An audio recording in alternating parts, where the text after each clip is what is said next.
This is Real News Media TV, coverage you can trust. Please like, share, subscribe, and hit the notification bell. Select all for daily news updates. Good afternoon, my Real News Media TV family. Welcome back to the channel for another news update for March 28, 2023. And in the news this afternoon, NCB says it could close some ABMs. National Commercial Bank Jamaica Limited says it may close some of its automated banking machines or limit their times of operations. In a release Monday, the bank said it has made adjustments to its ABM network following an ongoing review of the risk profile at each location.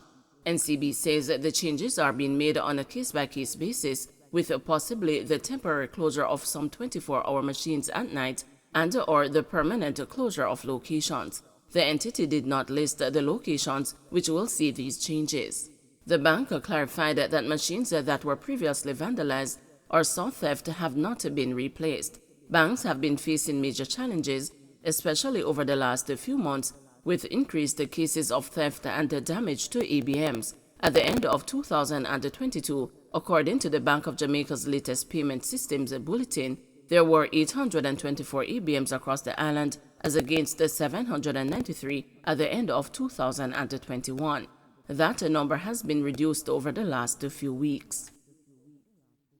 Hanover police seen increase in school children involved in criminal activities.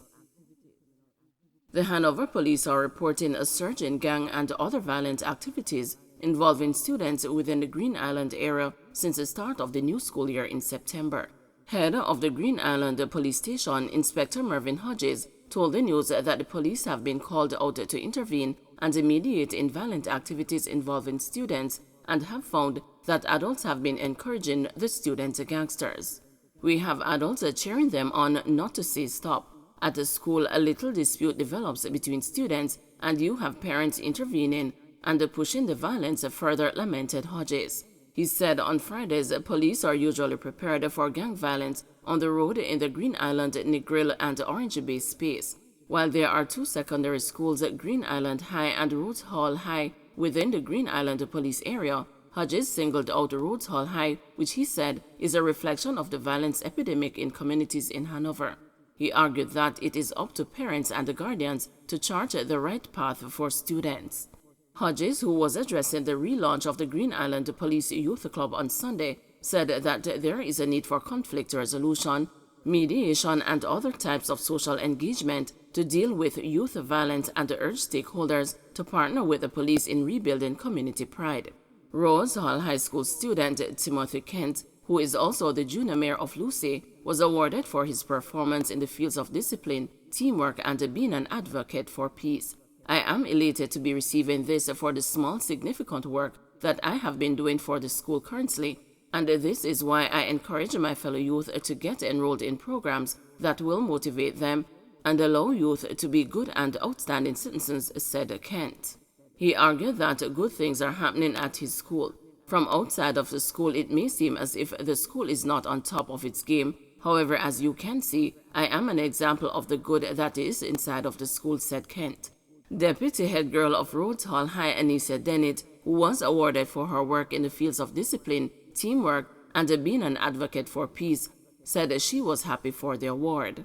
On starting Rhodes Hall High School, I wasn't the best student. Throughout the past 3 years, I started to improve and I try my best. On receiving this award, I have felt that I have been doing my best and I have accomplished something in the 5 years going 6 at the Rhodes Hall High School, stated Dennett, as she pointed to some of the challenges facing the school.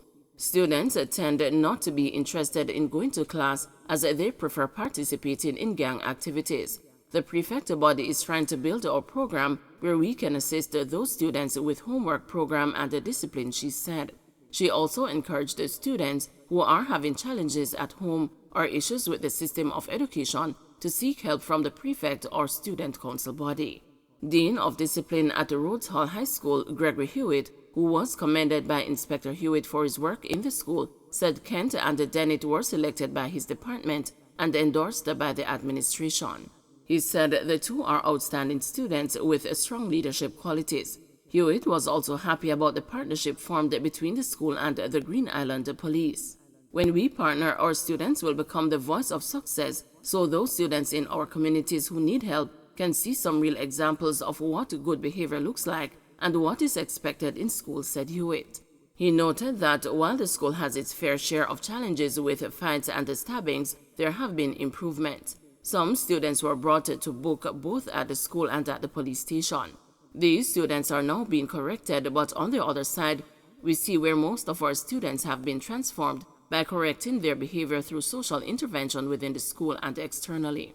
So through the Dean of Discipline Department and the Guidance Department, we have been working with the programs that we have internally and partnering with Restorative Justice and the other government agencies to assist all students who are having conflict resolution challenges, as well as those who are finding it difficult to conform to the rules and the standards, said Hewitt.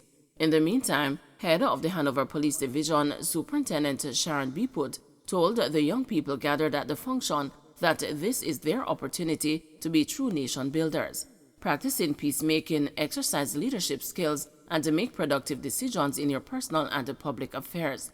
The police are here to give you full support, stated Superintendent Beeput, who also encouraged the public to give the youth their support. Man freed of drug charges, a Crown has difficulty making a case. A man who was arrested after a package containing a white powdery substance resembling cocaine was discovered at the Kingston Central Sorting Office walked out of the St. James Parish Court a free man on Monday after the prosecution had some difficulties with the case. Courtney Locke of Rosemount, St. James, was charged with possession of, dealing in and attempting to export cocaine. The prosecution alleged that on December 23, 2020, a package was examined at the sorting office and was discovered to contain 6.9 ounces of a white powdery substance resembling cocaine. Investigations later revealed that the package was sent by the accused to an address in Bristol, Connecticut. Locke was arrested in September 2022 and subsequently charged. On Monday, presiding judge Keisha Grant Price questioned why the case was under her jurisdiction even though it occurred in Kingston.